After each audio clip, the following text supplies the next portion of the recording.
¿Qué tal? Buen día tengan ustedes y a su vez sean bienvenidos a este nuevo cuatrimestre, a este nuevo módulo, en donde, bueno, vamos a abordar una materia súper interesante para la rama del derecho y sobre todo la rama del derecho público, que es el derecho administrativo.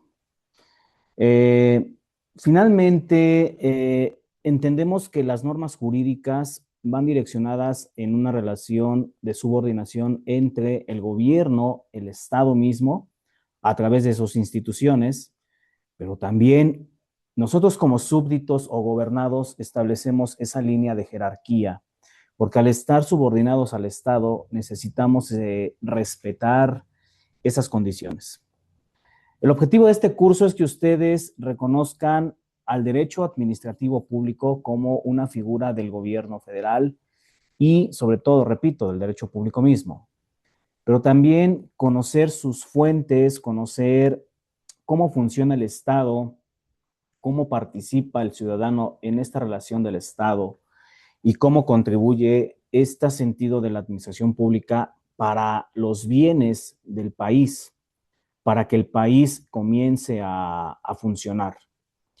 Entonces, nosotros vamos a agotar esta unidad, este curso en aproximadamente 13 unidades, ¿sí? Son 13 unidades los que hacen nuestro curso. En la primera unidad vamos a abordar las condiciones de la actividad del Estado. Vamos a ver el análisis del concepto de derecho administrativo y los elementos que hacen de él parte de la Administración Pública Federal.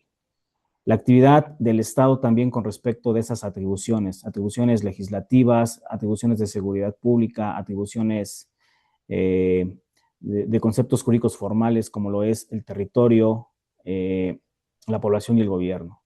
Pero también el régimen jurídico del Estado en cuanto al derecho público y al derecho privado. Ya si bien ustedes llevaron derecho civil y entienden la diferencia entre qué es derecho público, que es esa serie de actos que llevan las entidades de carácter al servicio del Estado, y que a diferencia del derecho privado, bueno, el derecho privado es esa serie de mandos que se establecen relaciones entre particulares. Van a regular esa serie de mandos a las relaciones entre particulares, como lo es el derecho civil, el derecho mercantil y el derecho internacional privado. En la segunda unidad, perdón, vamos a ver las funciones del Estado. Esto tiene mucho que ver con teoría del Estado y que previamente ustedes ya vieron en Introducción al Estudio del Derecho, como parte de los conceptos jurídicos fundamentales, se establece las formas de Estado y las formas de gobierno.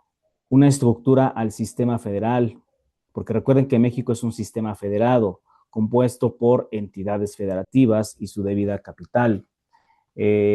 Establecemos también esta condición de cómo el Estado mexicano entiende esas funciones en los criterios formal y material, pero partiendo también de una división de poderes, la teoría de la división de poderes, porque recordemos que también los actos jurídicos establecen esa línea de mandos en cuanto a las directrices de cómo estamos estableciendo esas condiciones y principalmente establecer cómo nosotros vamos direccionando la teoría pura del Estado en cuanto al gobierno de las instituciones y al gobierno de los hombres. ¿De acuerdo? Porque recordemos que la función administrativa no nada más depende de las meras actividades administrativas del gobierno del Estado, sino también requiere de personas físicas para establecer esas funciones. Desde luego vamos a ver esa clasificación de actos jurídicos que pudiera tener el Estado con respecto de licitaciones, contratos, entre otras condiciones. Y principalmente hay que establecer esta parte de cómo el Estado mexicano necesita de este gobierno de los hombres. Permítame un segundo, por favor.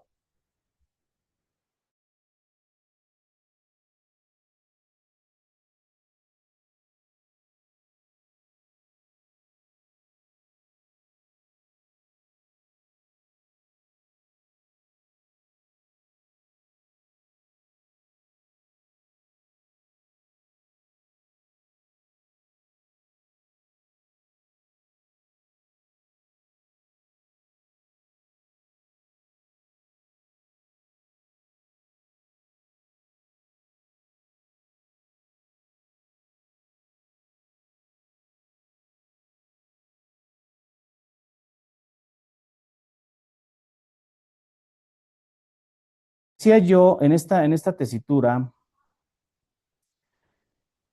en la tercera unidad vamos a ver estos tópicos del derecho administrativo, estas condiciones de cómo la ciencia de la administración pública necesita ser analizada a fondo, necesita ser analizada desde lo que es definir administración pública y para qué sirve la administración pública.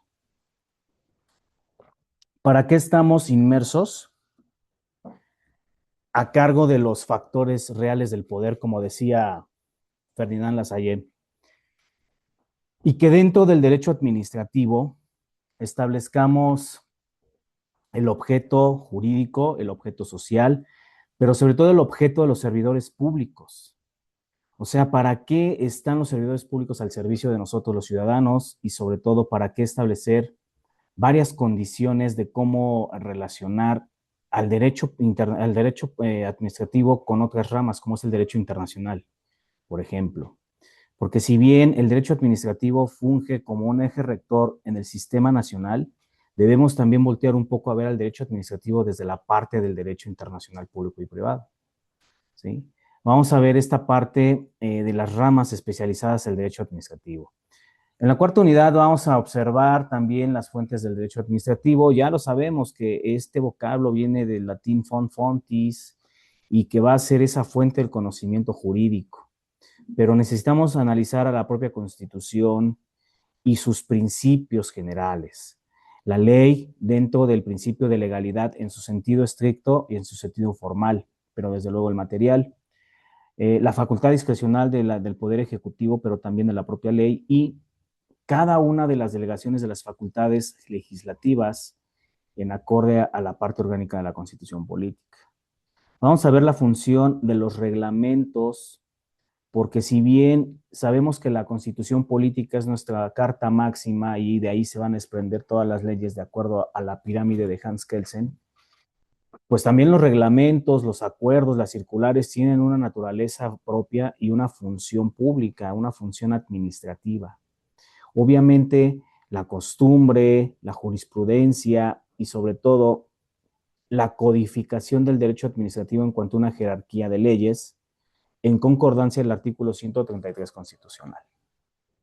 Por otra parte, vamos a ver en la quinta unidad qué es específicamente la función de la administración pública y su ubicación dentro del derecho público, la personalidad jurídica del Estado como persona moral y sobre todo los conceptos de administración pública y cómo se clasifican al estar divididos entre lo que es la materia, la razón de grado, para qué nace la administración pública.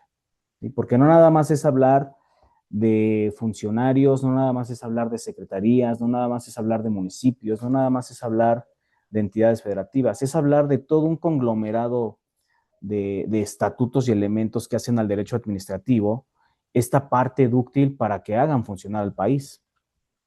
En la unidad 6 vamos a ver qué es la organización administrativa, es decir, conceptos de ley orgánica de la Administración Pública Federal. Vamos a hacer un breve análisis ahí de la ley orgánica, pero también qué es la centralización, la jerarquía, los conflictos de competencia, las comisiones intersecretarías, qué es la Secretaría de Gobierno de la Presidencia de la República, la Consejería Jurídica. Y desde luego, también establecemos esta parte de cómo participan los gabinetes instituidos por la propia presidencia. ¿Sí? Vamos a ver qué es desconcentración, sus características, y la descentralización, también con sus características. Para la unidad 7 vamos a relacionar estas unidades 6, 7 y 8 con las bases constitucionales del gobierno de la Ciudad de México, porque recordemos que la Ciudad de México ahora ya es un estado federado, ya es un estado libre y soberano porque posee una constitución política. Dadas las reformas a su ley orgánica, deja de ser un departamento centralizado del gobierno federal en el sexenio de Ernesto Zedillo y se consolida con Vicente Fox cuando vienen las primeras elecciones al gobierno de la Ciudad de México. Desaparece la figura del regente y se instituye la figura del gobierno como gobernador, ¿sí? Jefe de gobierno como gobernador. Vamos a ver sus órganos de poder, su personalidad jurídica, el régimen patrimonial y financiero, porque ahora ya no, repito, ya no depende directamente del Ejecutivo Federal, sino que también depende de un presupuesto de egresos de la Federación. ¿Y jóvenes? Entonces, en ese sentido, hay que entender que el gobierno federal depende mucho de lo que es el gobierno de la Ciudad de México. ¿Por qué? Porque es aquí donde se están concentrando los poderes de la Unión. Recordemos que los poderes de la Unión es el eje rector de todo lo que es la división del país. Y por otro lado, vamos a ver las atribuciones que tiene la Ciudad de México. Porque recordemos que al ser ciudad capital, corresponde a nosotros estipular esta condición de cómo respetar esa bifurcación de poderes o esa división de poderes, mejor dicho, no bifurcación, esa división de poderes. Vamos a ver también la organización del Estado en lo que es la base constitucional, las entidades paraestatales, vamos a ver algunas empresas paraestatales, los organismos descentralizados, cómo pudiera ser en la Secretaría de Educación Pública, por ejemplo, tenemos organismos descentralizados como es la CONADE, el Comité Olímpico Mexicano, el CONAFE, que es el Consejo Nacional de Fomento de la Educación para Zonas Rurales, el INEA, los fideicomisos públicos, las empresas de participación estatal, que hoy día ya no las tenemos tan de la nación como lo es en su momento Pemex, ¿no? Que hoy día con la ley de hidrocarburos del señor Peña Nieto, pues desprotegió esta parte de las empresas de participación paraestatal, pero todavía fungen algunas como lo es Comisión Federal de Electricidad, Nacional Financiera, que son bancas de segundo piso, y Banobras. Desde luego vamos a ver los principios de sectorización, qué son los sectores paraestatales y sobre todo cómo vamos a entender los principios de continuidad, adaptación e igualdad de acuerdo al artículo 28 constitucional, que hace las formas de los servicios públicos, la prestación de servicios públicos. Voy a abordar un tema ahí sobre lo que es administración pública y banca nacional, para que entendamos esta condición de cómo México debe participar en las finanzas públicas líquidas. Adelante.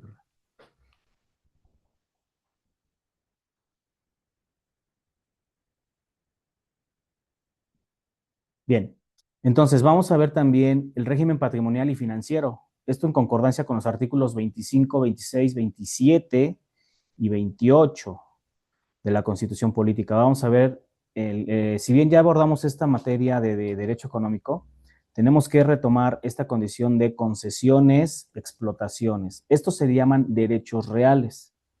Y los derechos reales de explotación y concesión son derechos de explotación propios, como lo dice la propia norma jurídica, en la cual los concesionarios podemos hacer uso de algunos elementos como lo es explotación de hidrocarburos, lo que es el transporte público, por ejemplo, es un magnífico ejemplo, ¿no? Transporte público, las concesiones para los tramos estatales, interestatales y federales. Vamos a ver el régimen financiero, lo que es los decretos de revisión de concesión, la caducidad de rescisión. ¿Por qué es importante? Porque aquí las concesiones también permiten contribuir a las finanzas públicas del país. Vamos a ver los contratos de administración conforme a la teoría del acto administrativo. Los contratos administrativos deben de tener pues, los mismos elementos del acto jurídico que se ve en materia civil o en materia mercantil o en materia laboral. Y sobre todo, qué son los contratos de obra pública, los contratos de suministro en acorde al artículo 134 constitucional, porque estos no se dan por darse, estos se someten a concurso y de ahí quien gane el contrato podrá tener la licitación correspondiente para servirle al país en cuanto a obra pública, en cuanto a suministros, en cuanto a insumos. En la unidad 12 vamos a ver el poder sancionador de la administración pública, las infracciones administrativas, vamos a ver el efecto sancionador, no desde el derecho penal del enemigo, porque por ahí muchos colegas abogados hablan de un derecho sancionador desde el efecto punitivo y desde el efecto del derecho penal del enemigo. Yo lo voy a abordar desde la mera naturaleza jurídica de lo que es el elemento sancionador. ¿Sí? Vamos a ver la legislación administrativa en la última unidad, lo que es la ley orgánica de la Administración Pública Federal. Vamos a ver la normatividad de la Constitución Federal y la Constitución local y cada una de sus líneas de apreciación. Vamos a ver esas manifestaciones jurídicas en acorde a la naturaleza de las leyes en México en sí y qué concordancia tienen al discutirse en el Congreso de la Unión para poder establecer buenos parámetros de acuerdo a la vida útil del país. ¿De acuerdo? Pues sean ustedes bienvenidos nuevamente.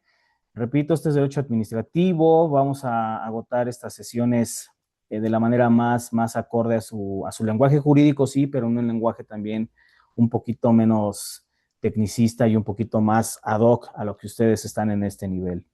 Voy a permitir compartir pantalla para que veamos cómo establecer lo que son ya los conceptos básicos del derecho administrativo y sobre todo esta concordancia conforme y respecto a la Administración Pública Federal.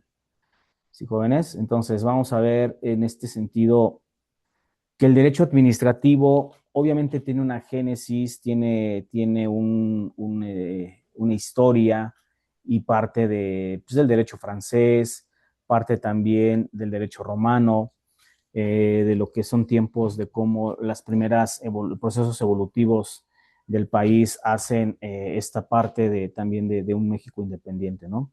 Entonces, a nosotros es importante que a lo largo de los años o de las décadas o de las épocas, el derecho administrativo atiende mucho a cómo el hombre necesita descubrir una organización, dado a una falta de organización y administración de los bienes y de los integrantes de las tribus en general.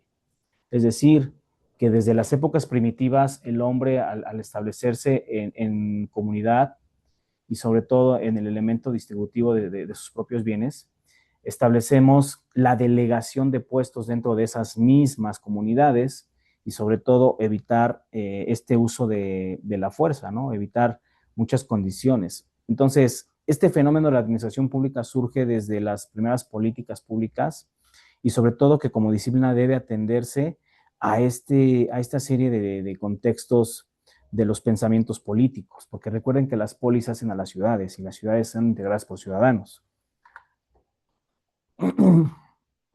Si nos centralizamos al México independiente, debemos dar comienzo ya a que viene una guerra de independencia con respecto de los españoles, pero el país sufre una serie de eventos anárquicos en donde no se establecía muy bien el gobierno de los hombres al servicio de los mismos hombres.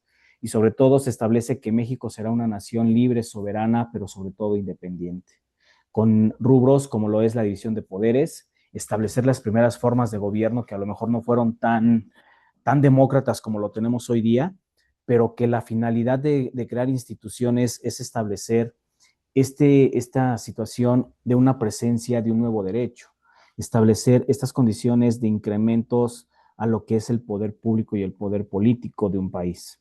¿Sí? Entonces, el fin de crear esta nueva soberanía y esta nueva libertad en un México independiente es replantear el formar legislaciones por primera vez en México. Subsecuentemente, bueno, pues de lo que ya abordamos, hoy día surge lo que conocemos como administración pública.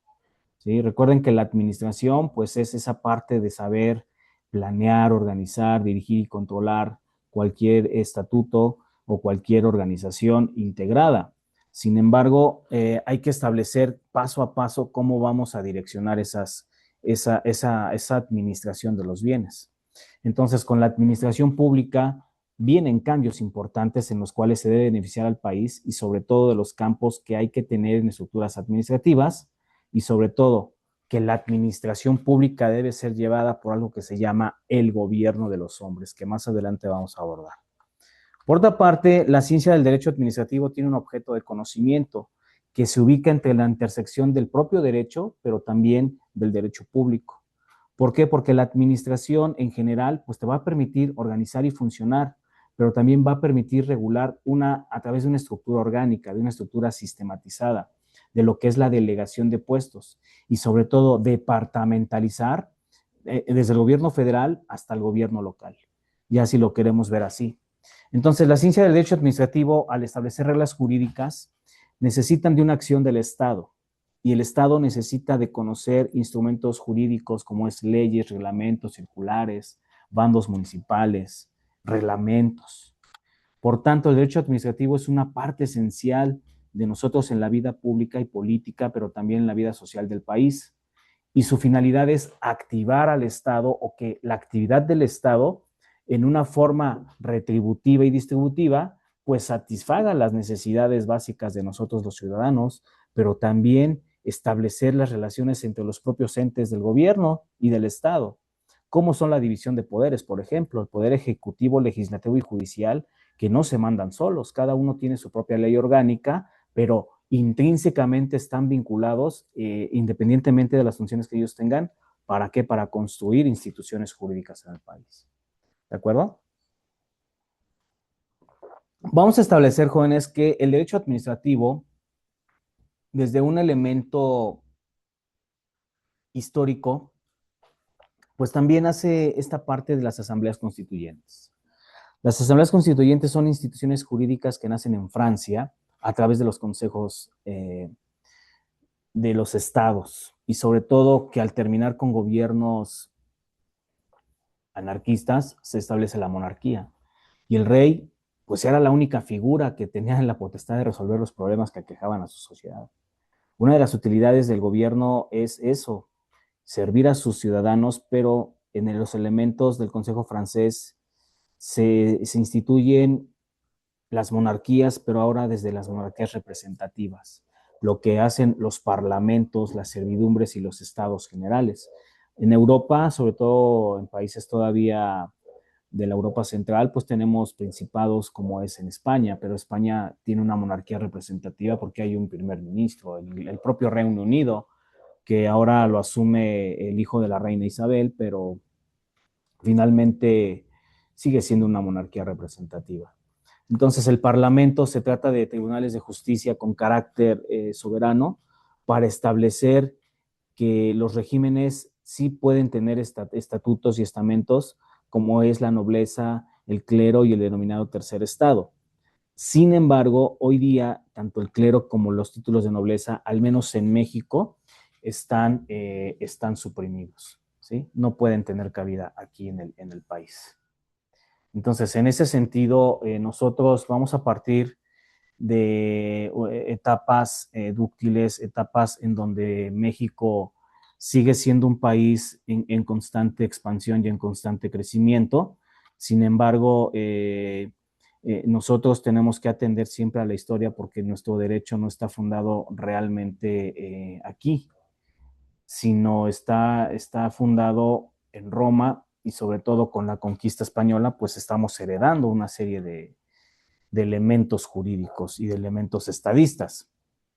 Obviamente, para centrar las bases, nosotros en la administración pública, pues lo he referido en varios cursos ya que México precede de movimientos políticos, movimientos de guerras, que hacen al derecho administrativo hoy día el de principal desarrollo y sobre todo que a través de las instituciones creadas de la Constitución de 1917, post Revolución Mexicana, hoy México está inmerso en un mundo jurídico moderno. Ya no estamos hablando de condiciones anarquistas, ni mucho menos ingobernabilidad.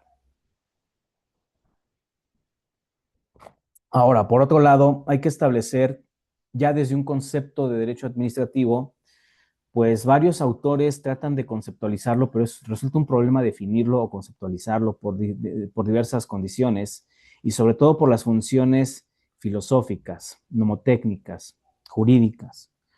Esta parte de lo expresado del derecho administrativo, pues no nada más es establecer lo que es la función pública, la administración pública, la división de poderes o el propio gobierno, sino también que el derecho administrativo va a regular la función del poder ejecutivo específicamente, pero también se va a encargar de la administración pública del país y de las personas administrativas que hacen a este país. Es decir, las relaciones que tiene el gobierno federal con sus secretarías de Estado y desde luego las secretarías de Estado al servicio del Estado mismo en relación con los particulares, es decir, con nosotros los ciudadanos. Entonces, obviamente nosotros establecemos que el derecho administrativo parte de una sistematización, parte de un criterio orgánico. ¿Por qué? Porque en este sentido, la expresión de derecho administrativo, como lo marca el maestro Gabino Fraga, al ser una parte incluyente de una organización y funcionamiento del Poder Ejecutivo, debe establecer esa comprensión de las normas que regulan la actividad del Estado, pero sobre todo diseñar la función administrativa. ¿Para qué? Para que nosotros de manera ejemplificativa tengamos criterios orgánicos, criterios que hagan hincapié en que los entes administrativos deben estar en concordancia al servicio de las instituciones del país, pero también al servicio de las instituciones que hacemos los ciudadanos o que formamos parte de los ciudadanos. ¿Sí? Porque la ley orgánica establece cómo van a ser las directrices para que opere el verdadero servicio público. La actividad administrativa tiende a hacer que las relaciones con el Poder Ejecutivo y sus propios entes con los particulares siempre atiendan al servicio público. Por eso el propio Gabino Fraga establece que el derecho administrativo tiene que regularse a través de una estructura, de una organización que esté al servicio del ciudadano, que esté al servicio también del poder público, pero que el poder público tiene la encomienda de realizar la función administrativa desde todos los elementos, desde cómo vas a promulgar, cómo vas a promover, cómo vas a reformar leyes. Subsecuentemente, cómo se van a utilizar los recursos encomendados del erario público, cómo esos recursos atienden a esas condiciones de cómo establecemos en un derecho administrativo al derecho fiscal, al derecho económico, por ejemplo, también en rectorías económicas, acorde a los artículos 25, 26, 27 y 28 constitucional. También los medios patrimoniales y financieros que hacen que la administración pública sostenga su función regularmente en aras de un buen actuar, sobre todo en esta condición de saber cuidar ese patrimonio y esas finanzas públicas, porque recuerden que un elemento que aqueja hoy día principalmente a nuestras instituciones es la corrupción.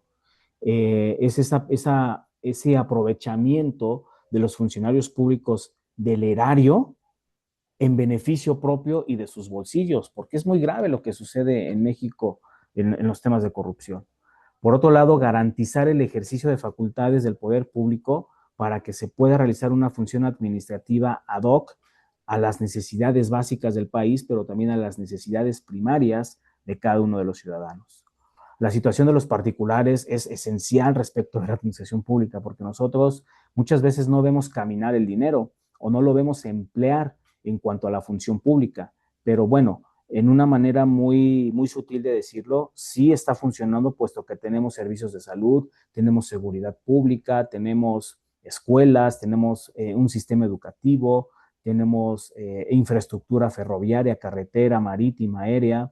Viene un evento importante el próximo mes, como lo es un evento deportivo, ¿no? Del impacto del fútbol soccer que mueve masas impresionantemente, y que la infraestructura de la Ciudad de México al menos, o al menos sí también de Guadalajara y de Monterrey, se tuvo que modificar, y los sistemas de movilidad tienen que ser factibles para el turismo que viene a una derrama económica para el país. Conceptualizando también el derecho administrativo, nos dice Rafael Martínez Morales que es un conjunto de reglas jurídicas que son relativas a una acción funcional y administrativa del Estado mexicano. Pero también nos hace que esta estructura la tengamos en cuanto a los entes del Poder Ejecutivo y las relaciones que se desprenden del Poder Ejecutivo, porque recuerden que del Poder Ejecutivo hacen toda lo que es las secretarías de Estado. ¿Sí? Jorge Fernández Ruiz nos dice que es el conjunto de normas, pero a su vez principios de carácter público que van a dar una estructura, van a organizar y van a hacer funcionar las diversas áreas de la administración pública y las relaciones que existan entre estas diversas áreas de la administración pública. Sobre todo en esta parte de cómo el derecho administrativo vamos a establecer que el efecto financiero necesita de un 98% de las leyes federales, ¿no? Y sobre todo, que las instituciones reconocidas por el Estado estén al servicio de y con los particulares. Por otra parte, el maestro Rafael de Pina y su hijo Rafael de Pina Vara establecen que es esa totalidad de normas de carácter positivo destinados a regular la actividad del Estado pero también de los demás órganos públicos en cuanto al establecimiento y realización de servicios de naturaleza entre la administración, las entidades jurídicas de México y sobre todo las entidades administrativas al servicio de los poderes. Entonces, en este sentido, el derecho administrativo, jóvenes, atiende mucho a cómo vamos a establecer esa naturaleza jurídica, pero sobre todo social. Porque desde un concepto restringido formal, el derecho administrativo tiene como resultado las omisiones de repente, ¿no? O sea, resultan insuficientes estas omisiones dentro del propio derecho administrativo, que sea totalmente subjetivo, es decir, que se dirija completamente a los ciudadanos, pero que se debe seguir un programa para atender a los propios ciudadanos, independientemente de la naturaleza que para los que fueron creados. ¿Sí? Entonces tenemos también, desde el sentido formal, que el derecho administrativo, de acuerdo con Ivor Jennings, que nos va a dar la determinación, organización de a través de los poderes y los deberes encomendados a la autoridad administrativa.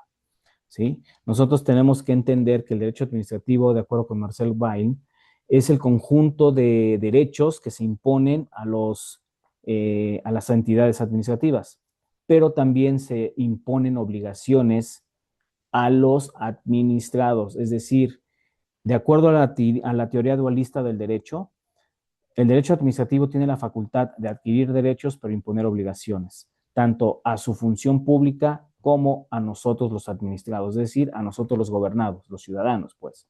Y al ser agentes de acción, pues necesitamos interés público a las necesidades públicas del país. Por tanto, estableciendo desde una acepción, vamos a establecer las atribuciones del Estado, vamos a ver cómo el Estado mismo necesita de una ciencia del derecho reconocida metodológicamente. ¿Por qué? Porque la administración pública debe estructurar, debe organizar las funciones necesarias acorde al poder ejecutivo y sobre todo que desde una técnica jurídica el derecho administrativo debe considerar que sea estudiado poco en realidad, ¿no? Hay pocos elementos del derecho administrativo que se llegan a verdaderamente analizar. Por eso es que de repente no conocemos cómo funcionan nuestras instituciones, cómo funciona el presupuesto de egresos de la federación, cómo procede la ley de ingresos de la federación.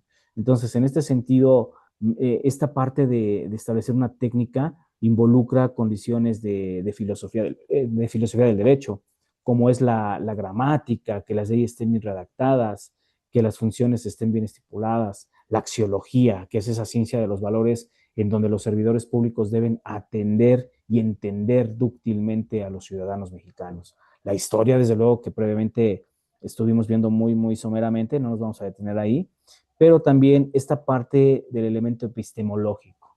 La epistemología es bien interesante, muchachos, porque es esta rama de la filosofía que entiende al sujeto cognoscente y nos da por síntesis al objeto por conocer. Es decir, cómo yo, ciudadano, administrado, gobernado, le pido cuentas a mi Estado si no conozco sus instituciones, si no conozco cómo operan sus instituciones.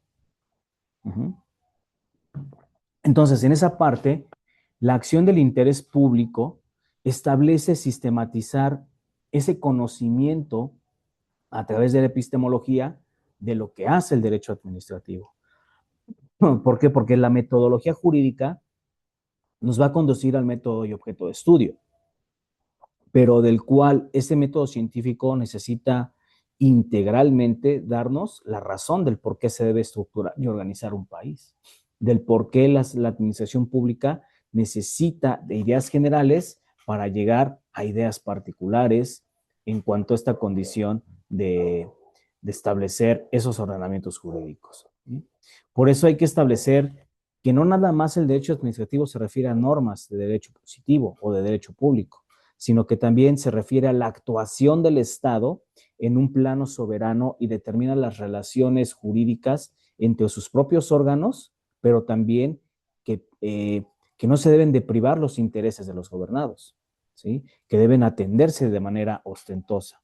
Ahora, otra característica del derecho administrativo es que al tener potestad legítima, pues obviamente establece una línea jurisdiccional, una línea administrativa, una línea legislativa que van estableciendo para qué son creados esos órganos administrativos del Poder Ejecutivo. Desde luego que la característica principal del derecho administrativo es que corresponde a la rama del derecho público, porque aquí establece que los sujetos de derecho tenemos autonomía de ejercer el derecho de petición.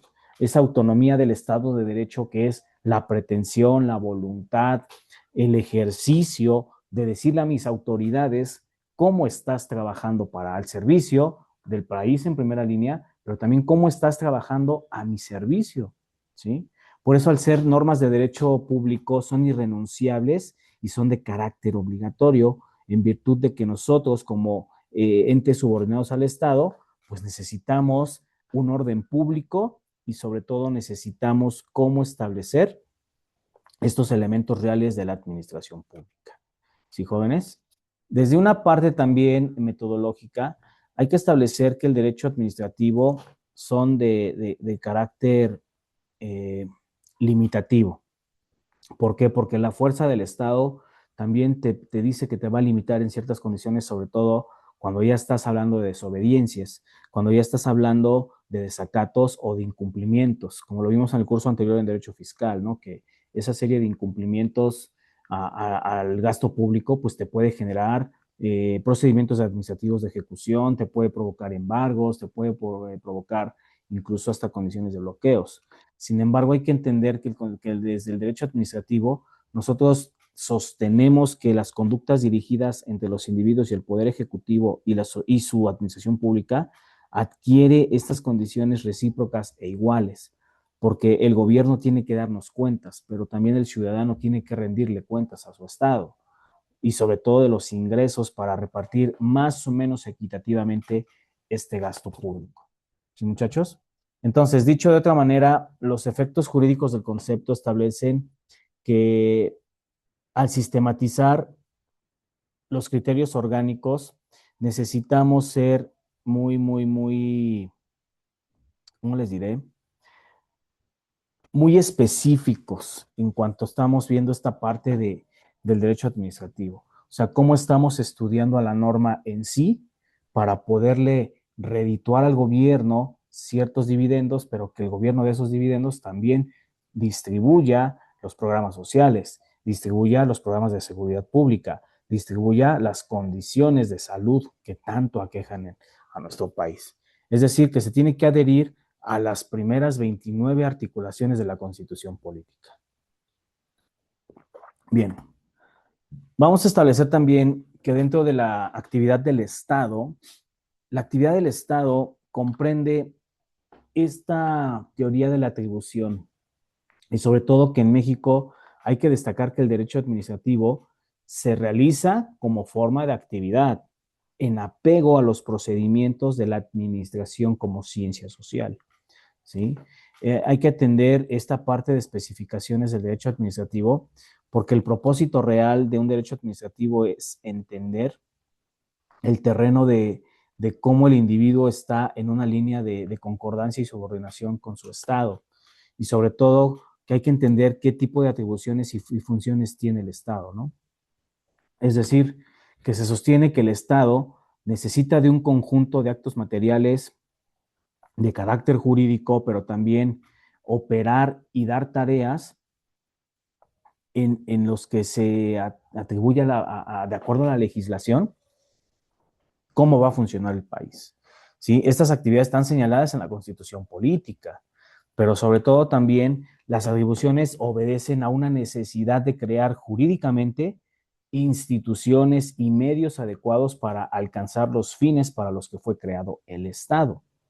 De este conjunto de atribuciones y obligaciones, desde luego, el Estado tiene la encomienda de llevar a cabo sus actividades, de llevar a cabo esta parte de cómo los órganos constituidos necesitan de tres vertientes: un elemento conmutativo, un elemento distributivo y un elemento social, ¿sí? Un elemento conmutativo porque hay que atender de manera comunitaria las necesidades propias del país. Un elemento distributivo porque los recursos tienen que hacerse equitativamente y distribuirse equitativamente entre los mismos entes jurídicos, las mismas instituciones de la administración pública, pero también necesitamos establecer esta parte de concordancia de cómo estamos nosotros en este plano.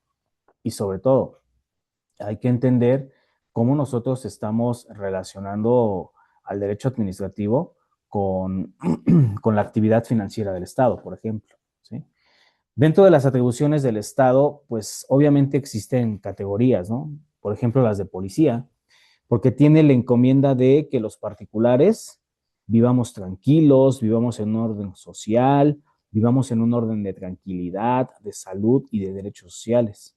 Pero también esto tiene que servirnos para crear buena educación, buena salud, fomento a la vivienda, el cuidado del medio ambiente y sobre todo la alimentación, que sigue siendo un mal que aqueja a nuestro país después de tantas décadas, ¿sí? Hay que establecer esas directrices de cómo, dependiendo de este proteccionismo estatal, nosotros vamos a entender que la policía, específicamente la policía, viene a ser una entidad represora para regular las conductas prohibitivas o, en su defecto, aplicar las sanciones y castigos correspondientes por una desatención o una desobediencia a las instituciones de la administración pública o del país mismo.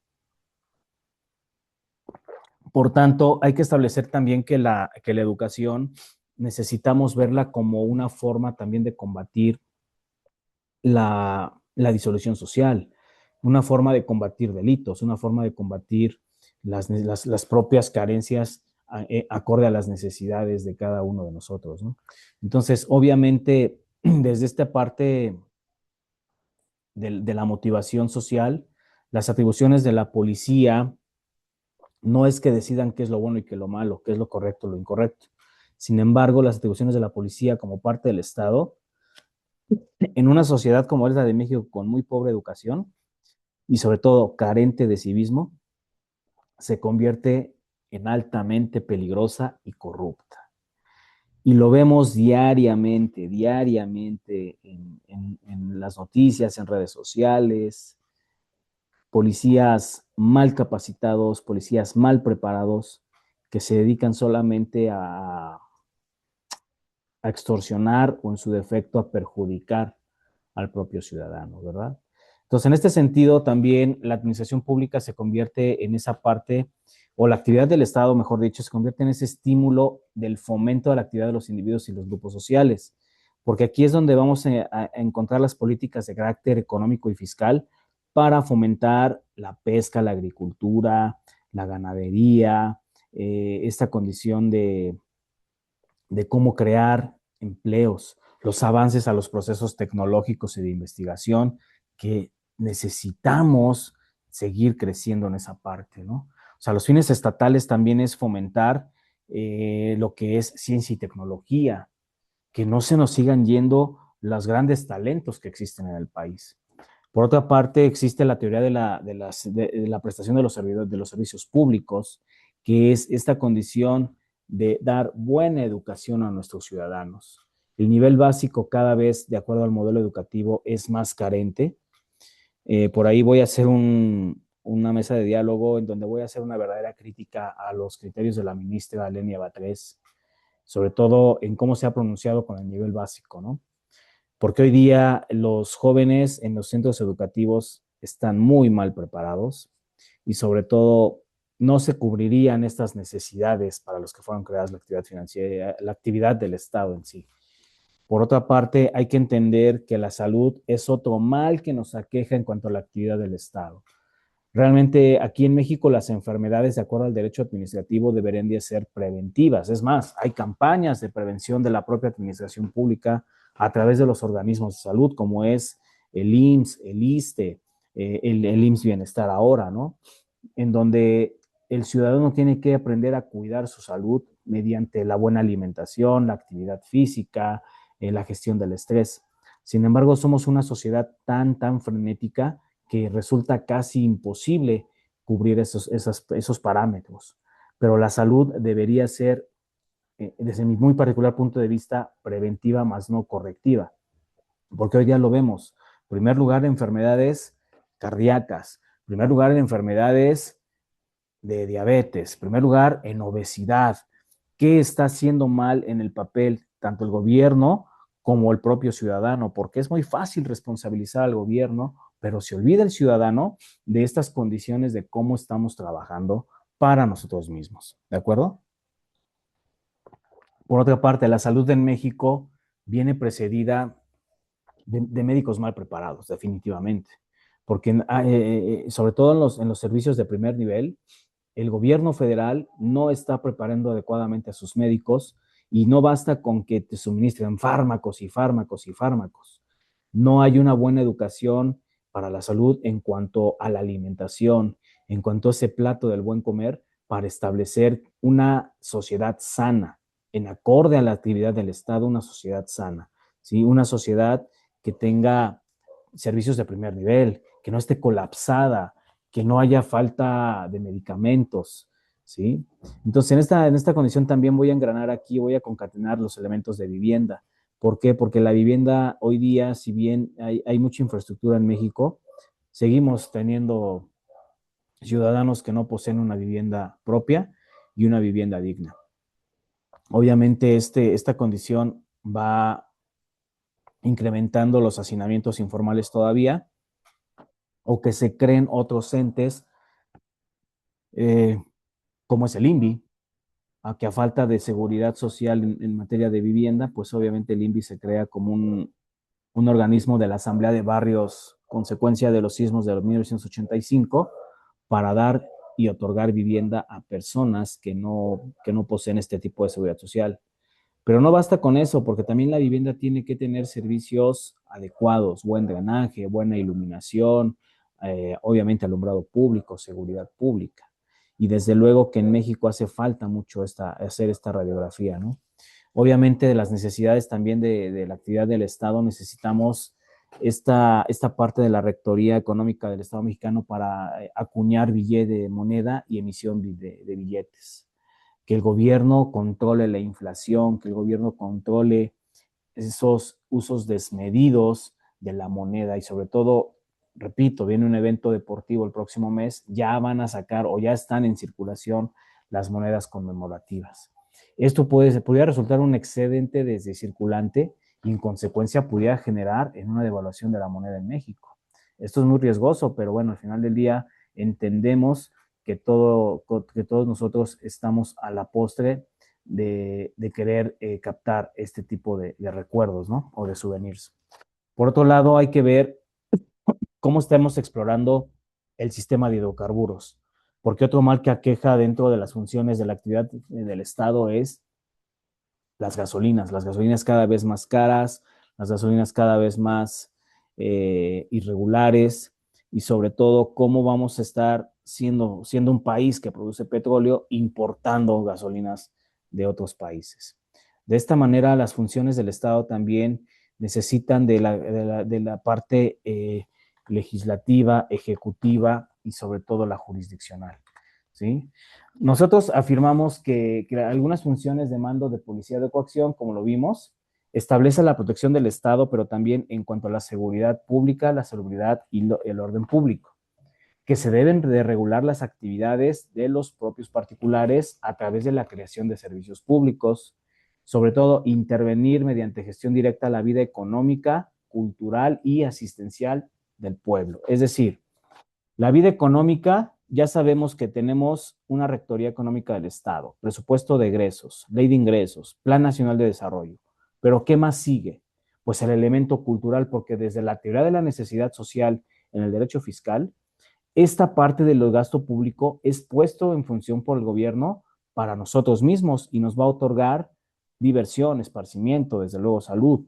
Y la cuestión asistencial que casi está muy golpeada actualmente, necesita que se vean más esta parte de creación de nuevas escuelas, esta parte de creación de nuevas condiciones de hospitales, nuevas condiciones de seguridad pública, porque la que tenemos actualmente pues es más que visto y más que obvio que no es funcional.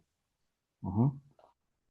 Por otro lado, esta idea de la actividad, repito, atiende a lo que llamamos los órganos constitucionales y sobre todo que desde una función ejecutiva La función administrativa se concreta, sí, a actos administrativos, pero también la función legislativa es el papel que representa el Congreso de la Unión y el propio presidente de la República para empezar a promover, iniciar y sobre todo legislar buenas leyes, ¿sí? Porque la función jurisdiccional pues entra a esta parte de las sentencias, de la justicia en México, que también está muy golpeada y sobre todo con estas partes de una reforma que se hizo en materia judicial.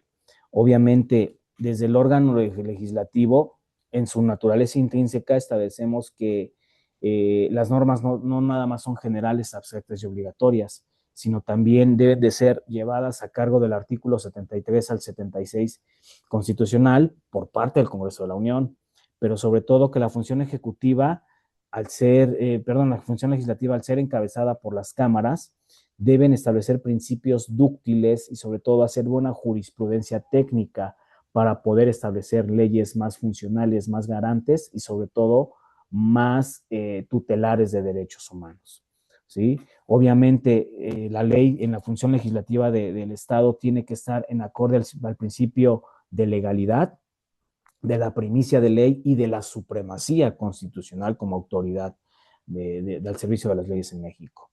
La función ejecutiva corresponde a esta entidad llamada Presidencia de la República a cargo de una figura depositada en él llamado presidente o presidenta de la República, que por medio de los órganos secundarios, es decir, la organización, administración y función de los funcionarios públicos, necesitan que sus entidades sean más concretas y sobre todo que estén acorde al artículo 89, fracción primera constitucional, en cuanto que por regla general expidan de manera dúctil, de manera asertiva, los reglamentos, las circulares y sobre todo que esta expedición esté a cargo del propio presidente de la República. Pero no basta con eso, sino que también en concordancia con el Poder Ejecutivo y Legislativo se hagan esta parte de dotar a los ciudadanos de instrumentos válidos para que nosotros veamos cómo está trabajando la administración pública. Y sobre todo, que desde una función jurisdiccional nosotros tengamos buena aplicación de leyes a casos muy concretos y particulares.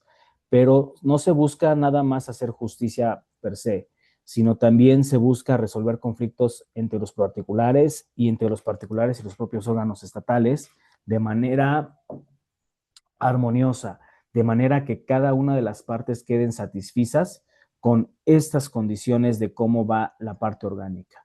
¿Sí? Que hoy la justicia sea más expedita, sea más pronta, sea sobre todo más transparente y que no esté al servicio de unos cuantos.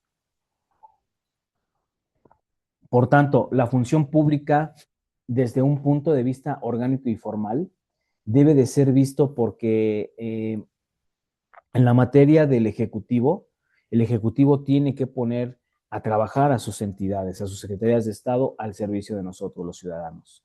Desde la función legislativa, los legisladores de verdad tienen que ser gente preparada, tienen que ser gente que establezcan esos análisis reales a lo que se está discutiendo en los congresos y que desde la función judicial se realicen juicios ad hoc, juicios transparentes, juicios donde opere el sentido primigenio para lo que fue creado la justicia en una totalidad, ¿sí? Obviamente nosotros, al establecer esta parte de los actos políticos, pues obviamente nosotros tenemos que entender que la cuarta función en la administración pública es ese acto político o acto de gobierno, y sobre todo que los actos políticos son diferentes de los actos de gobierno. ¿Por qué? Porque los actos políticos es esa primera línea en donde el son politicón que marcaba Aristóteles dice que las instituciones fueron creadas para llegar al poder público y establecer orden social. Y sobre todo que en la función de las formas de gobierno se deben combatir las formas corrompidas de estas formas de gobierno. Obviamente la política, por analogía, no nada más se realiza de manera análoga, sino también tiene que ser en acorde y concordancia con los elementos conmutativos, sociales y privados. ¿Por qué? Porque aquí los factores reales del poder necesitan influir en un poder público y sobre todo que entidades como son las iglesias, los sindicatos, las asociaciones de empresarios, las organizaciones no gubernamentales, tiendan a una titularidad en la política social y sobre todo que los integrantes de los sectores también entiendan que los actos de gobierno son esas decisiones que se toman por los titulares de los tres poderes de la Unión constitucionales, ¿no? Esa toma de decisiones que tiene que ser de manera adecuada y asertiva, no decisiones como las tomadas como el expresidente Calderón con esta famosa guerra contra el crimen organizado, por no ponerlo en otras palabras, porque si no me bajan el video del canal, ¿no? Que también los procuradores o los fiscales atiendan a las víctimas con debida diligencia, que el Poder Legislativo no esté aprobando leyes a vapor, que no esté aprobando leyes a capricho y mucho menos al servicio de un gobierno oficialista como nos gobierna en estos momentos, ¿no? Sino que también respete esta condición de la vida económica, cultural y asistencial del pueblo. Entonces, nosotros entendemos que los actos de gobierno no es lo mismo que los actos políticos. La política, por regla general, consiste en ese control de los ciudadanos, pero el acto de gobierno es cómo atiendes las necesidades de este conjunto del derecho administrativo. ¿De acuerdo, jóvenes? Entonces, hay que entender nosotros que el derecho administrativo y el ejercicio de la función pública necesita establecer en crear situaciones jurídicas aplicadas a la ejecución de leyes, pero siempre en la comprensión de las necesidades de los órganos primarios, secundarios, terciarios de nosotros, los administrados. Bien, vamos a establecer también condiciones de derecho público y derecho privado, porque son figuras que se deben diferenciar y sobre todo esas especificaciones de que se remontan al derecho romano, pues hay que entender que las cosas romanas, independientemente de ser particulares o no, corresponden a un cuerpo social. Immanuel Kant retoma esta parte de su sistemática del derecho y va a definir al derecho público como ese sistema normativo que va a regular la actuación del Estado y su accionar soberano, pero también va a determinar las relaciones y los intereses que privan a nosotros los gobernados. ¿Cómo? Mediante la creación de la administración pública. ¿Sí? Establecer que estas proposiciones todavía entendamos que Kant establece que la propiedad es una relación de objeto y casi no de derecho, pero establecer que los propietarios somos originarios de un todo, ¿sí? Que nosotros desde el reconocimiento social en calidad de dueños establecemos los derechos a la propiedad privada, establecemos los derechos a esas relaciones entre particulares para celebrar supuestos hechos y actos jurídicos o negocios jurídicos, ¿sí? Obviamente el derecho privado siempre lo vamos a entender como una relación entre particulares que nos vamos a encontrar en un mismo plano, en una misma línea jerárquica. Y sobre todo que al estar en un plano de igualdad ante la ley, pues todos tenemos las mismas oportunidades y todos tenemos los mismos derechos y obligaciones, ¿sí? Entonces hay que entender esta parte de cómo el derecho privado también debe atender a esta condición de cómo nosotros vamos entendiendo la base primigenia, ¿no? Y respecto del derecho público, pues hay que entender que el derecho público, nosotros lo vamos a ver como esa entidad de subordinación entre el Estado mexicano o el Estado en general y nosotros los ciudadanos, los gobernados. Sobre todo entender que el derecho público necesita de las instituciones al servicio del Estado. ¿Para qué? Para que hagan funcionar todo lo inherente a lo que es el derecho privado. Dentro de las funciones del Estado, vamos a ver lo que son también parte de las personas jurídicas. Y que las personas jurídicas no nada más se reduce a lo que es la persona física, sino también a la persona moral. Y establecer esta condición de personas físicas, nosotros vamos a ver que la ciencia del derecho administrativo necesita de condiciones de cómo vamos a relacionar sus fuentes más adelante. Y principalmente cómo establecer la diferencia entre persona moral y persona física, ¿sí? La construcción de las personas jurídicas en el derecho público necesita establecerse desde una forma de cómo distribuimos cada una de las obligaciones. Desde el vocablo latino per personare significa sonar o resonar mucho, pero que en concordancia con la materia en comento, esa voz de la persona tiene que aludir a la representación del sujeto de derecho en la propia norma jurídica. Es decir, cómo estamos asumiendo y entendiendo esa moralidad de asumir los derechos y obligaciones del cual el vocablo nos establece, ¿no? Principalmente porque las personas jurídicas o personas colectivas están integradas a las tareas y papeles que representa el Estado, pero también a un sinnúmero de acepciones que pueden estar relacionadas con un sistema integrado por seres humanos y sobre todo que nos vamos a asignar en esa parte. Porque las personas también necesitamos entender desde la acepción más amplia que las personas jurídicas entendemos que establecemos esta aplicación al entender que nosotros vamos a crear y vamos a poseer, de acuerdo al Estado de Derecho, la sociedad colectiva para formar a los estados, para formar a las empresas, para formar las naciones.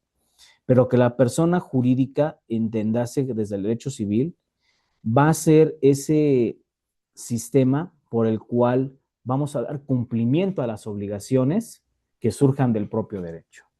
¿De acuerdo? Entonces, dicho de otra manera, la persona jurídica obra por medio de los órganos. Es decir, la persona física pues tiene su serie de atributos. Las personas morales, obviamente, pues se constituyen bajo normas diferentes. Una de las primeras personas jurídicas que vamos a ver es al Estado mismo. Pero aquí voy a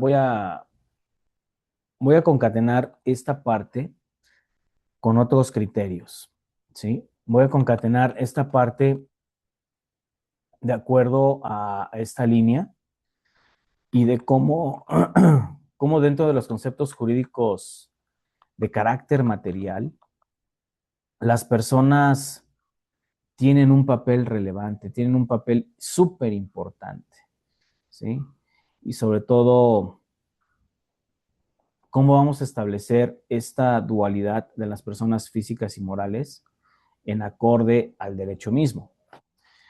Entonces, el sustantivo latino persona, personae, se deriva del persono as, o sea, significa hacer resonar, pero que desde el elemento sustantivo era una máscara o careta que usaban los actores y al mismo tiempo se caracterizaban para ahuecar y alzar la voz o lanzar una voz. Hoy día las personas, tanto físicas como morales, alzamos la voz a las necesidades básicas que le demandamos al Estado mexicano, ¿sí? Que le demandamos a esta parte de cómo nosotros vamos direccionando. Por tanto, estas transportaciones que se aplican al derecho administrativo entre la persona actora y a los actores de la vida social y jurídica, vamos a hacer lo que se llaman sujetos de derecho, ¿sí? Este concepto, desde luego, tiene carácter material porque se puede ver desde un punto de vista filosófico de manera general. Se puede ver desde la filosofía y el derecho, desde el punto de vista jurídico formal y desde la doctrina en cuanto al derecho civil y el propio derecho administrativo. Ahora bien, en este tenor, nosotros vamos a entender que la noción filosófica de persona va a partir desde que la persona es un individuo racional, con cuerpo, con substancia individual y que atiende a una naturaleza, pero que la persona se reduce o se amplía a un individuo que participa en una colectividad, pero a pesar de que no es individual, pues no todo individuo es persona. Las características de individualidad son inherentes al ser humano, subsistente, existente en una realidad y que puede ser incomunicable en cuanto a su intimidad, es decir, en cuanto a lo que está pensando, en cuanto a sus necesidades básicas, en cuanto a su derecho de privacidad, pero es la persona también insustituible e irrepetible. Esto aquí entraríamos en temas de identidad, ¿no? Media filiación, huellas dactilares, características eh, fisonómicas, etcétera. Sin embargo, desde una acepción jurídico de persona, filosófica, jurídica, entendemos que la persona es un ente hablante, real, con razón y con libertad, y que, dado el sujeto natural, corresponde a un orden normativo.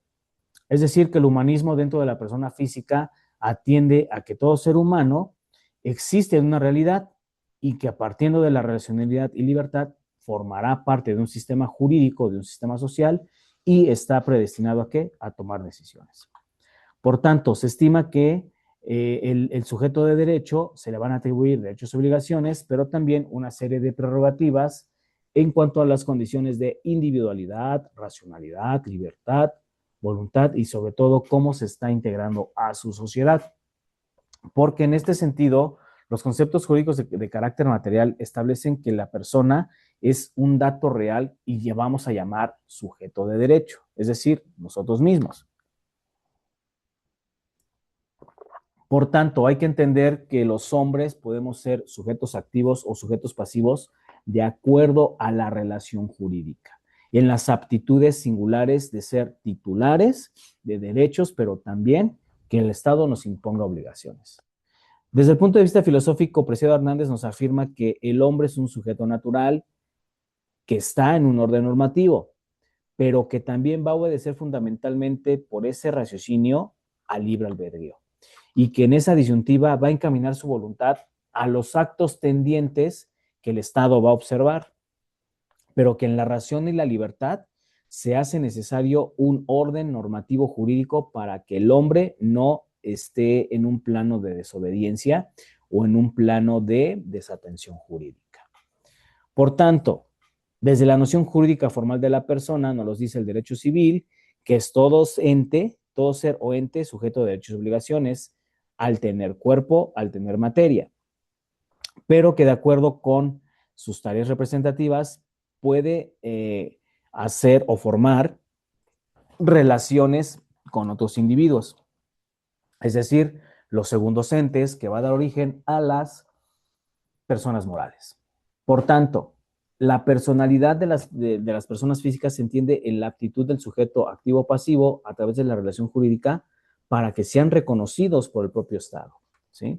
Y sobre todo, no deben confundir o no confundirnos con los conceptos de persona y personalidad. ¿Por qué? Porque la persona es la esencia material, lo físico, y la personalidad es lo que ya viene intrínseco en él, lo que va a desarrollar a lo largo de su vida. Por tanto, al ser sujetos de derechos, debemos constituir y obrar entidades jurídicas para que nosotros seamos reconocidos con esa personalidad ante el Estado. La persona física, recuerden, es viable desde que nace y se le atribuye capacidad de goce y ejercicio.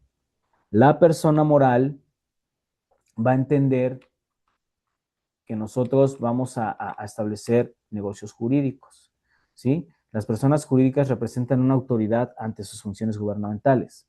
Pero, si me regreso yo aquí, para diferenciar qué es una persona física de una persona moral, la persona física es un ser humano que va a tener aptitud para vivir y ha vivido 24 horas posteriores, pero que desde su nacimiento, al ser presentado vivo con el oficial de registro civil, adquiere esa personalidad de su ser sujeto,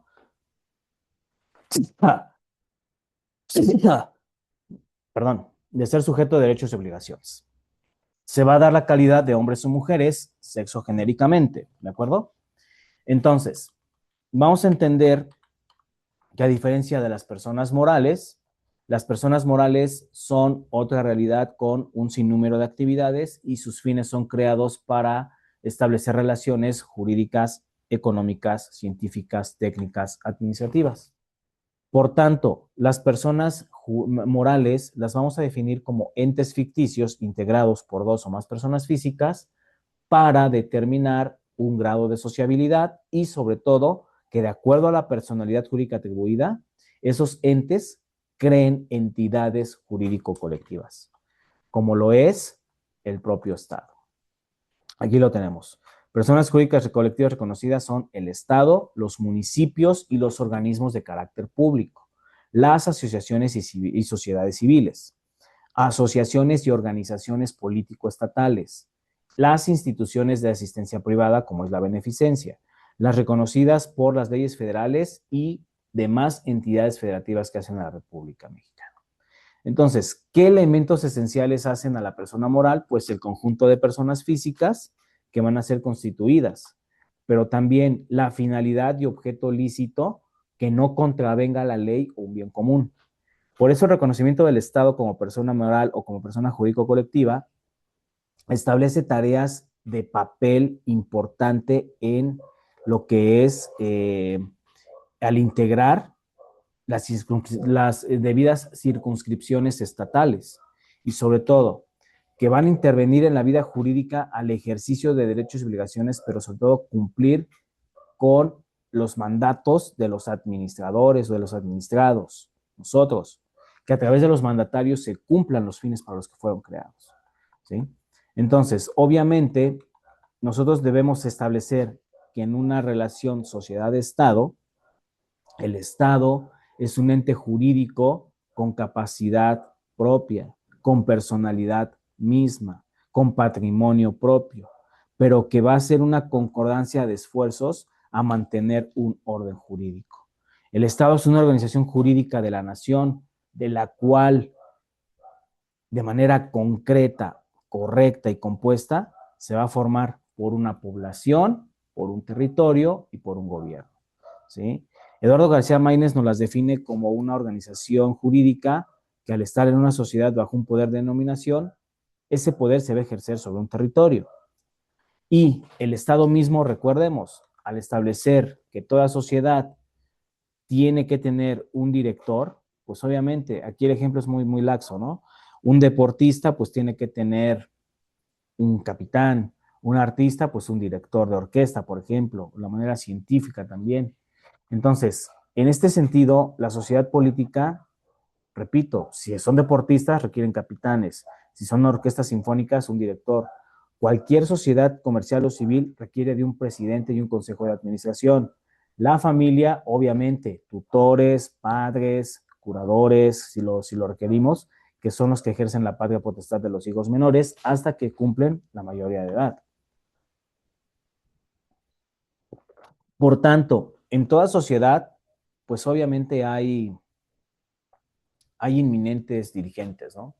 Y sobre todo que desde el sentido de justicia social sirva este ejercicio para constreñir a los ciudadanos, sirva para ejercer dúctilmente esta condición de cómo estamos estableciendo al propio derecho, ¿sí? Cómo estamos estableciendo estas normas públicas y sobre todo que se debe justificar que las funciones del Estado en una sociedad civil y mercantil necesitan de los conceptos jurídicos. ¿Por qué? Porque el Estado mismo debe de estar relacionado con esta parte de la expresión máxima por excelencia de la sociedad, de la organización jurídica bajo un poder de dominación.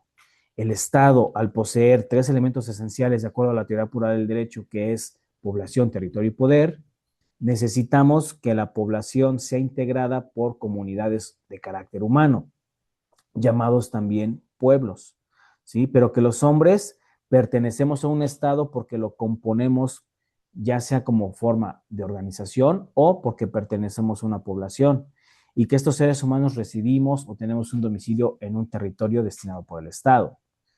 Que en concordancia se pueden establecer los derechos de libertad, esa existencia en cuanto a las personas por el hecho de ser personas y atendiendo a su dignidad humana de acuerdo al artículo primero constitucional.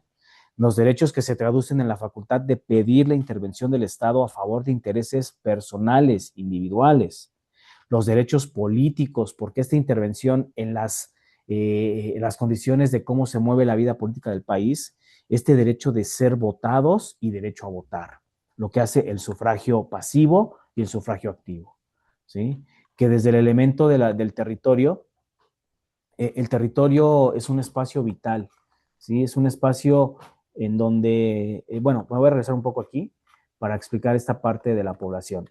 Como parte de la población, pues también la población necesita una articulación de acuerdo al numeral 30 constitucional, porque la población puede adquirir esas categorías de nacionalidad por nacimiento, naturalización o por matrimonio, ejerciendo los derechos del jus soli y del jus sanguinis, que desde las legislaciones constitucionales que operan en México, somos mexicanos por nacimiento los que nacemos en territorio nacional independientemente de la nacionalidad de nuestros padres.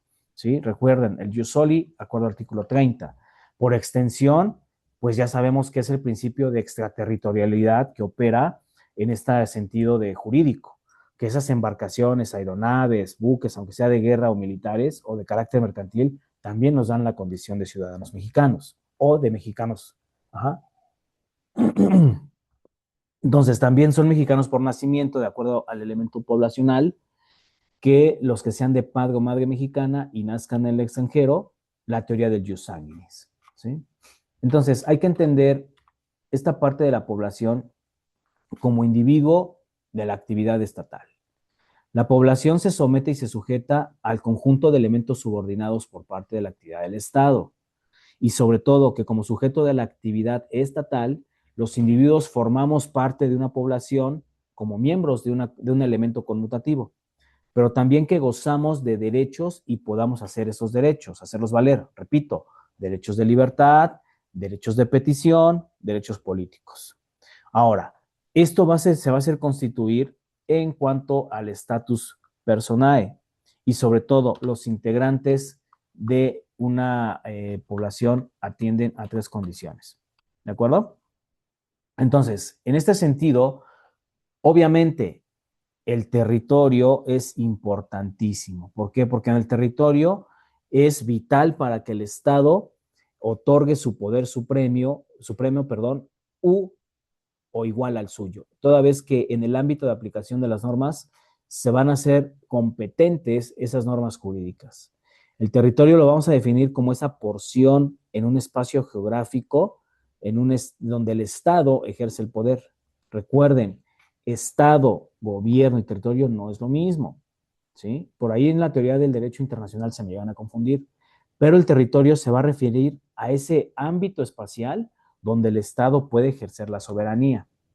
En el contexto de la teoría del Estado establecemos que su superficie se va a hacer a través de los campos, las montañas, los ríos, esos lagos o también el subsuelo, los espacios aéreos, atmosféricos, por supuesto que las costas y los litorales en la parte del mar territorial. Obviamente las características y elementos del Estado van a establecer que el Estado es impenetrable y el Estado es indivisible.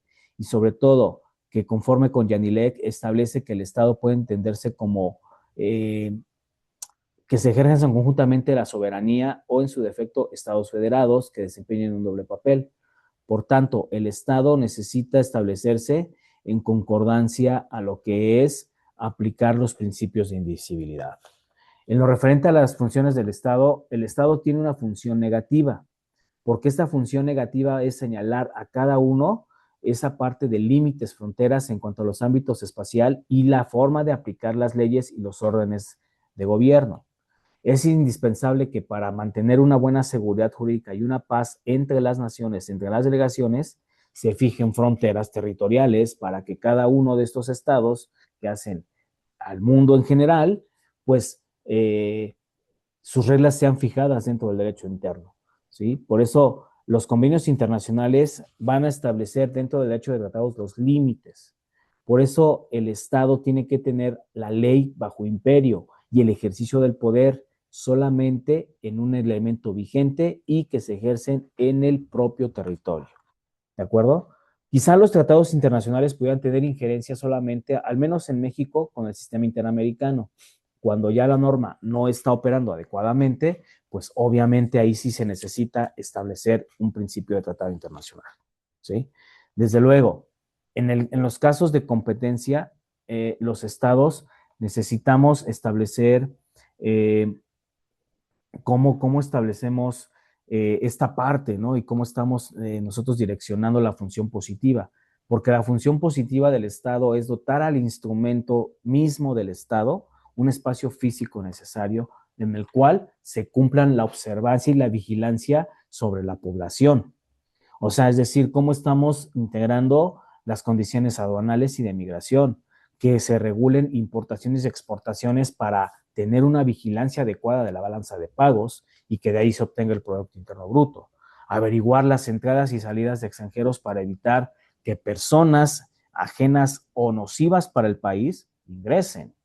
Y lo estamos viendo ahorita con el cúmulo de extranjeros que han ingresado, ¿no? Haitianos, venezolanos, colombianos, argentinos, que muchos de ellos, si bien están trabajando por y para el país, los otros pues están haciendo del lado del crimen organizado, del propio crimen en general.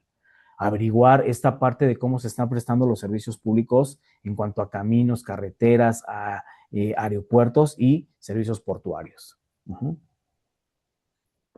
Desde esta función también positiva del Estado es proporcionar las líneas de defensa para evitar invasiones extranjeras y que de acuerdo al elemento soberano e independiente, el territorio debe suponer esa función positiva para que ningún otro Estado tenga injerencia en las decisiones del país, ni mucho menos que se intrometa, como lo pretende hacer cierto presidente del país vecino, bajo el amparo de que México es un poder, o más bien es un narcoestado. ¿Sí? Obviamente, esta injerencia debe de preservar el Estado de Derecho y la realización del bien común a través del interés general de la administración pública, jóvenes. Ahora, el poder, que es esa capacidad de voluntad propia y sobre todo que en el caso del Estado es la manifestación mediante las normas jurídicas, mediante la fuerza, el poder, la moral, la fuerza física.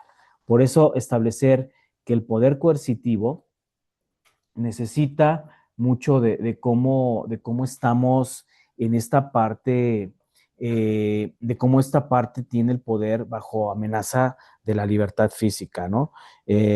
Nosotros estamos estableciendo muchas condiciones de cómo el país está funcionando, de cómo el país va de manera indistinta a buscar los aspectos complementarios invocados. Ahora, el poder coercible, pues obviamente lo representa lo que es la autoridad.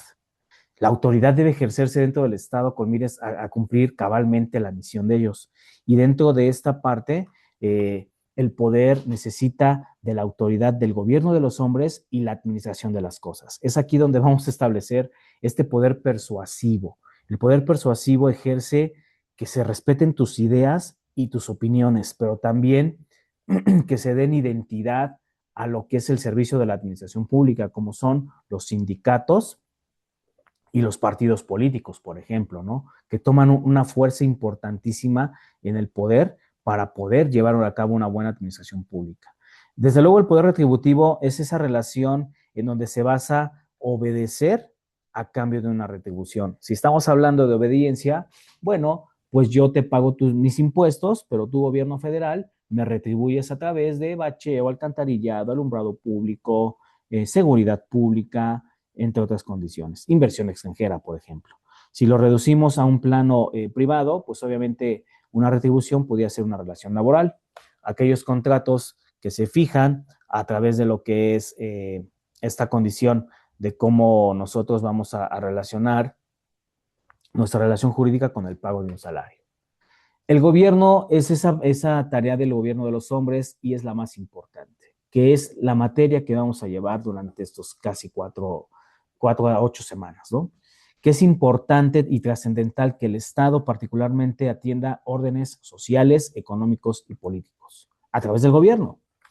Por eso la tarea del gobierno de los hombres es expedir y aplicar normas jurídicas, es decir, constitución política, leyes, reglamentos, estatutos, circulares, bandos, pero que en acorde a los otros dos niveles de gobierno o los otros dos poderes de la federación se establezcan decisiones en cuanto a sentencias, cumplimiento de sentencias y decisiones administrativas, porque de ser inobservantes traerá la aplicación de una sanción forzosa, como lo puede ser preservar o restablecer el orden y la paz, o en los órdenes políticos, económicos y sociales, nadie puede estar por encima del Estado, por eso tienen que ser equilibrados, y que frente a reacios o desobedientes, el Estado tenga la encomienda de emplear la fuerza a través de la policía y el ejército. Ahora, estas decisiones administrativas y ejecución de sentencias de tribunales también toman fuerza porque no pueden ser olvidadas y sobre todo que en concordancia con la Administración Pública Federal, nosotros debemos entender que el Estado se gobierna por razones, no por la fuerza pública, ¿sí? Que desde la administración pública implique que la autoridad lleve a cabo todas las tareas encomendadas por los funcionarios públicos, porque para eso están ahí, por eso los pusimos, para eso los puso el gabinete, para eso la administración pública surge, porque tienen que echar mano de servicios técnicos, humanos, financieros, para la satisfacción colectiva de necesidades de la población, ¿sí? Entender que la autoridad va a ejercer, sí, su poder a través del Estado y del gobierno de los hombres, pero que la administración de los servicios se convierta en un medio instrumentista para que nosotros nos demos tareas del gobierno a través del Estado y que requiéramos servicios públicos, como lo es agua, energía eléctrica, carreteras, servicios médicos, educación. ¿En beneficio de quién? De los sujetos de derecho. Por tanto, partiendo de las tareas del gobierno, el ejercicio del poder siempre tiene que estar dividido constitucionalmente en 3 poderes, acorde al 49 constitucional. Ejecutivo, que corresponde a la tarea de la administración de los recursos humanos, técnicos y financieros a cargo del gobierno de los hombres. Es decir, en el Ejecutivo se va a concentrar la administración pública y, desde luego, la génesis del derecho administrativo. Por tanto, la misma actividad debe complementarse con la normatividad, los decretos, los reglamentos y las resoluciones administrativas en observancia estricta del artículo 80 constitucional. El siguiente elemento es el carácter legislativo. El Poder Legislativo va a tomar acciones para expedir leyes en acorde al artículo 50, ¿sí? Este proceso legislativo que tiene que operar adecuada y asertivamente, ¿no? Desde la iniciativa tanto del presidente como de los congresos, para hacer leyes más garantes, para hacer leyes más tutelares y más protectoras. Desde luego el Poder Judicial, que en el gobierno de los hombres se aplica a través de los jueces, de los tribunales, en los órdenes que pongamos, de distrito, federales, colegiados, unitarios, la propia Suprema Corte de Justicia de la Nación. Y sobre todo que cuando existan controversias entre gobernados, pues obviamente el Estado, a través de sus órganos propios, establezca soluciones pacíficas y sobre todo que satisfagan las necesidades de cada uno de los justiciables. Esto en adherente al artículo 94 de la Constitución Política. ¿Sí? Bien, pues hasta aquí llego con la clase del día de hoy. Creo que hay que ampliar mucho esta parte de la referencia que tenemos del derecho administrativo y sobre todo de las funciones, ¿no? Porque esta teoría clásica de la división de poderes que acabamos de ver nos establece cómo debemos conocer la estructura orgánica de nuestro país. Vamos a hacer mucho el estudio de fondo de la parte orgánica constitucional. Si bien ya conocemos la parte dogmática, que son los primeros 29 artículos, resulta imperante y sobre todo necesario establecer las líneas de dirección de cómo estamos trabajando con la parte orgánica, con las instituciones. ¿De acuerdo, muchachos? Pues les envío un saludo, hasta aquí me despido, de verdad, regálenme un like en el canal, regálenme un comentario, estos contenidos son para ustedes y sobre todo les doy la más cordial bienvenida a este curso, ojalá sea de su entera satisfacción. Nos vemos en el día, tarde, noche, según el horario donde nos saludemos y nos vemos hasta pronto. Muchas gracias.